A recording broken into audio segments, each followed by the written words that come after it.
สวัสดีค่ะ Good morning and welcome to Morning Thailand with Tulip นักสมภพ and วรรณสารกระหง Super early in the morning.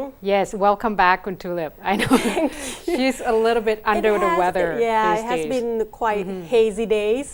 Yes. It's a bit better this morning.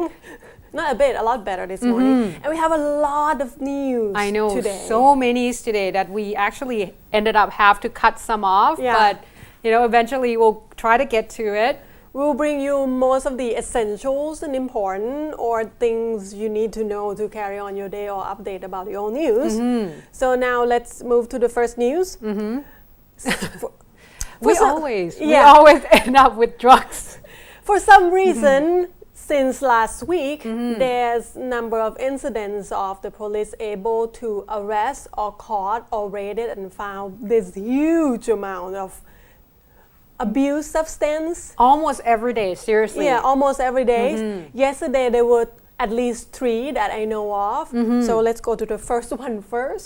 The first one is in Ayutthaya. The police got tip off about this house. The police said it has been a year that they know about this house that this particular person bought in Ayutthaya. And finally they raided a house. This house believed to be the transition place for substance abuse of the Hmong network. Oh, so another tribal. Yes, this is a transition place coming down from the north.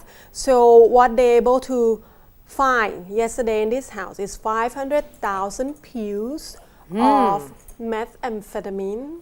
Wow. And 30 kilograms of ice, which total That is a lot. 340 million baht, because this is a transition place. The suspect said that all of these they got from Chiang Rai, and somebody dropped it off at a mall on Asia Highway in Ayutthaya province, and this is a place that they will before they distribute it to other places in Bangkok or nearby provinces. Wow. So this is pretty big. Right, and the thing is, I think to be able to intercept the transition house, I think that's the big thing. That's a big thing. Remember last week the police also arrest Hmong couple. Right. And that was like what, 2.5 tons? And well, they claim that, and with the baby. With the baby, Right. 2.5 tons of marijuana. They claim they didn't know, they just drove the car or something like that. Anyway, Exactly. Anyway, at the same time, not exactly the same time, on the same day in Trang province, the police able to arrest. Actually, this guy has the history of being the drug trafficker in Trang province. Okay. And he went to visit his wife that's in jail for distributing drugs. Okay, so family business. Yes, so the Okay. police suspect that this guy probably have something on him. So they searched his car in the parking lot at the prison, found nothing, but they arrest the guy anyway because Okay. on the list or some. Oh, okay, so he's maybe on a most wanted list kind of thing. So finally they go search his house, and what they found, this might not sound like a lot of amount because it's 10,000 pills of methamphetamine and That's still a 2 lot. bags, which is 204 grams of ice, but there are handguns, there are M67, there are M16. Because you kind of need those. Yes, You're in and they this have business. list of their clients, and they have That's good. received for the clients in the prison. You had a receipt too. Yes. That's interesting. that- I didn't know that it was just going to be that organized. It's a legit, not legit. It's a real Well-organized. well organized business. And on the same day, okay, this will be the last one of the drug thing this morning. On the same day, yesterday in Bangkok, we don't really have the image for this, but I think this is pretty big. Right. The police in Bangkok got tipped off that there will be some kind of package picked up. Guess this, at the post office. At the post office. Prakanong post office. Okay. So they finally able to arrest these 3 Thai guys picking up a package, open inside is 40 kilogram worth of heroin. Not worth, 40 kilogram of heroin. Was it mailed? Probably, because package is weighted to be picked. 40 kilogram is a lot, so it's a large package. Normally they do at post office, so you have to pick it up when it's like that big. Huh. So they mailed it too. Don't we have some kind of system to check what's inside the package? Like maybe that's why the police got tipped off. There is no detail on that, but 40 kilogram obviously not very bright a lot. there. Yes. If you actually get yourself caught and then we'll mailing wake you up this morning. Right. Now, just give you another updates. I mean, we have talked about the case, a big case of what we call him is the Mafia Son. Technically, his father, Paw Pratunam, was claimed to be a gambling kingpin in the Pratunam area, of course, and somehow the police never be able to have anything pinpoint that the gamblings or the casino, which is not legal, belongs to him. However, the son, his girlfriend came out and went to Kun Pawina Foundation, which is look after all the women abused, so on and so forth, and children as well. And she claimed that she has been abused by this guy, and she also submit various pictures of her being brutally abused with her, black Bruises eyes. Exactly. And black eyes. Now, finally, Kun Paw Pratunam or Kun Bunyasitt Thamarot Pinit has came out and said that, it was justified. It's normal for him. He said that it's normal in a relationship. Sometimes, you just got a little bit of a scuffle going on there. It's just a little fight. I don't know. Can you hurt the person you love physically if you really love that person? Exactly. And the thing is, I think the fact that he thinks it's a norm, that's a big problem for domestic violence. Yeah. Right? It's not a norm. So anyway, he said, he came out and of course, giving another story here, say that in the past 3 months, she has changed because she, get in touch with another friend who is the one he claimed that took her to Kun Pawina Foundation. And he said that it was probably not her idea in the first place anyway. And he said that he didn't capture her. He didn't, have her captive in his house because she still have a car. She drove to school, to university. She met her friends, so on and so forth. And he's claimed that there's even once that she tried to kill herself. She cut her wrist. Because they are in arguments because she was like really jealous of him, things like that. And he said that he was the one that took her to a hospital. So why would he do such a thing? That's a little scuffle that I can't really say for Exactly. them what's really happened, but I mean, you don't give the person you love black eyes and bruises. Exactly. Like there's that. there's no excuse, really. You can fight, you can argue, that's fine. Yeah. Argue away, scream at each other, but as soon as you start hitting each other, that's a no-no. And he said that he will provide full press release at PJ Watergate within this week. Okay. So, today is Thursday, so within this week would be perhaps Tomorrow. tomorrow that he will come out and talk a little bit more about this, but I think at this point, whichever way you look at it, it doesn't look good.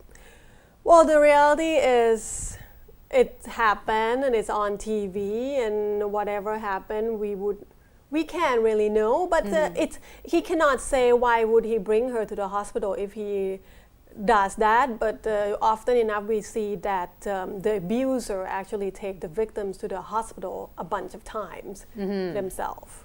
Right. So Well, you have another interesting news yes, about another well-known update, another well-known case. This is pretty high-profile case last year in September when an heir of Krating Dang or Red Bull business in Thailand drove his Ferrari into a police officer early morning around Sukhumvit area, and the officer was killed by the car crash, and this guy just go hide in his house, And at first, the police in that precinct arrest the driver of the house, the employee of the house, as a suspect. But then this particular police officer got transferred to another precinct or to inactive post because obviously it's not the right suspect. So the reason it became the news today because yesterday the court postponed the indictment for the fourth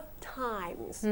For the fourth times that they're able to indict whether he is at fault for some particular charge. The same reason as last time, which is they're unable to collect enough evidence whether he was speeding. Okay, So but it's that's the the thing. same It was a really big case because due to the fact that it's a big hit and run case that we actually realized that who did it, and the person who got hit is a police officer, and it just show you that sometimes it just sadden you that the fact that the other person who was actually at fault seems to get away with things despite the fact that they're entirely wrong. I mean, obviously. Well, you innocent until proven guilty, but doesn't look too innocent at the moment. Right, but the thing is, like, even if he didn't speed, he still hit the policeman, and he still ran away. He went to his house. I think he got charged with reckless driving and caused death. Okay, well, but they it's just sad news. Yeah, that's they for just sure. wait until they want to add another charge, but that's the reason it has been postponed for 4 times. Well, I hope we find the end to this because it's just not good at all when you see the policeman has been hit by a car and nothing actually has been done to it. If it's the family, probably feel really bad. Now, just moving on to another interesting news as well. I think yesterday we talked a little bit about the Ramkamhaeng incident where the bomber finally was caught. I think today, right? Yes. No, yesterday. The Ramkamhaeng bomb was happened in Soi 43 in May 26th, and 7 people were wounded. And finally, the police able to detain a suspect, 24 years old suspect named, I might say this wrong. That's okay. Idris Satapal. He is a southern guy. Reportedly fled to Narathiwat and he got arrested there. Somehow he got arrested under the special law of the Sound, so the police will able to, it's under the state of emergency law, so the police will be able to detain him for 30 days. The suspect claimed that he was persuaded by other persons to carry out the blast, but the police said that they need more time to find more information whether he has accomplice, whether he do this alone, but they insist this has nothing to do with the violence in the South. Because a lot of people came out and said that at first, a lot of people think that there might be a tie with the violence in the South, but I think a lot the officials come out and say that no, that's not at all the case. I think it's vendors around the area just have a little bit of a conflict there, but it shouldn't escalate to that anyways.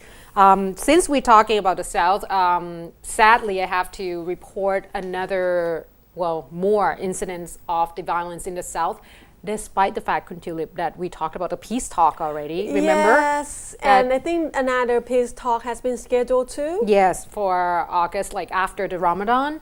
However, they claim that there's going to be a quiet time since the last peace talk until now.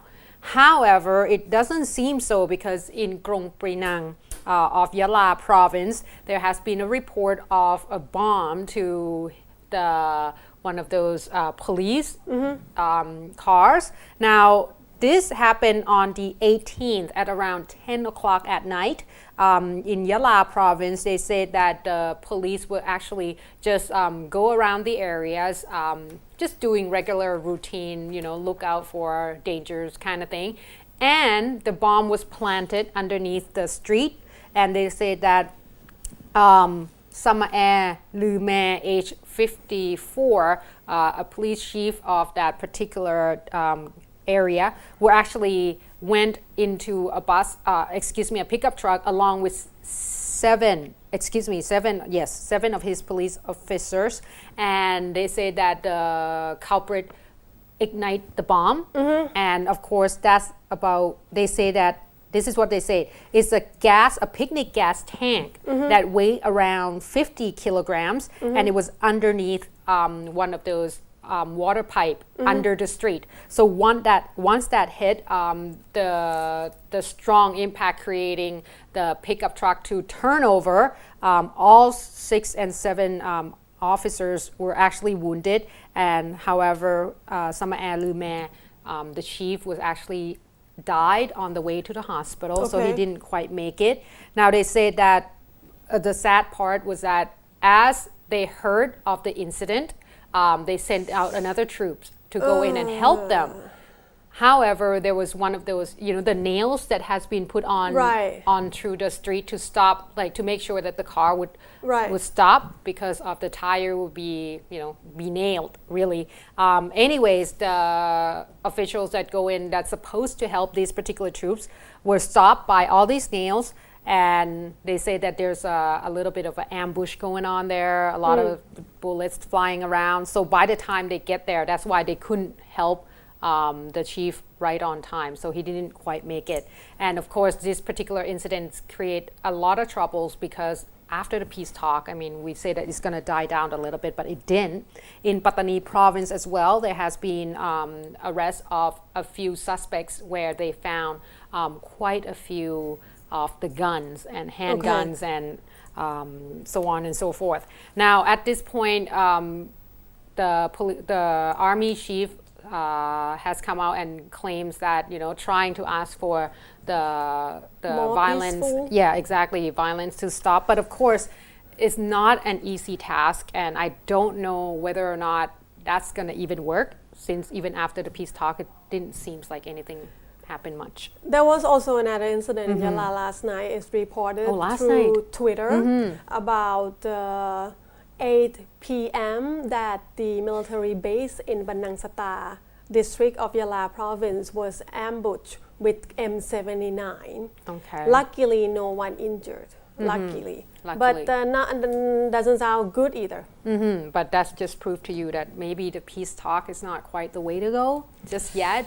But at least something is going, right? So let's now take a very short break, but we'll come back with more of the interesting news, including updates on the supercars and the famous monk.